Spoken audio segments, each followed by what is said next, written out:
चौथ्या वाक्यामध्ये आपण पाहिलं की त्या ठिकाणी पित्यामध्ये आणि पुत्रामध्ये सेपरेशन आहे आपल्या पापामुळं. Very serious matter.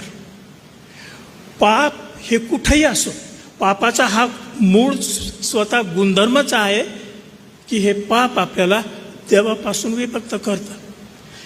पाप हे नेहमी आडभिंत उभी करतं.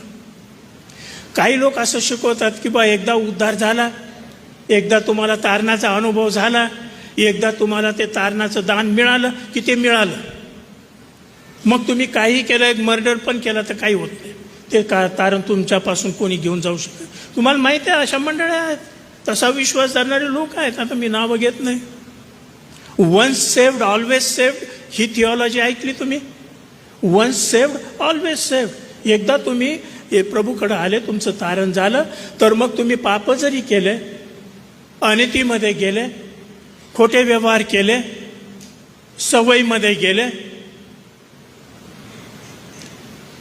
कुटुंबाकडे दुर्लक्ष केलं, काही जरी केलं तर तुमचं तारण हरवल्या जात नाही. You don't lose your salvation. त्या सिद्धांतावर विश्वास ठेवून कितीतरी लाखो लोक नरकात गेलेले आहेत. तो सैतानाचा सिद्धांत आहे प्रियांनो.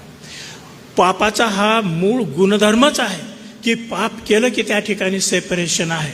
God is a Holy God. पाप हे नेहमी मनुष्यामध्ये आणि देवामध्ये आणि मनुष्यामध्ये विभक्तपणा आणणारा आहे. Sin always separates.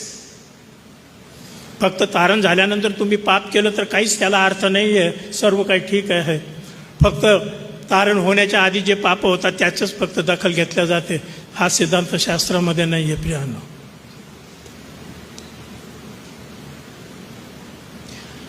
तारण झाल्यानंतर, पापांची क्षमा झाल्यानंतर ते मेंटेन करणं तितकंच महत्वाचं आहे.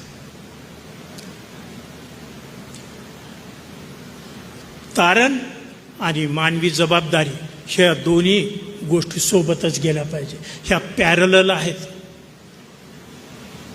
माझं तारण झाल्यानंतर माझी मानवी जबाबदारी आता काहीच नाही, मी कसाही राहिलो वागलो काही केलं तरी चालून जाईल, ह्या भ्रमामध्ये कोणी राहू नये. Sin always separates.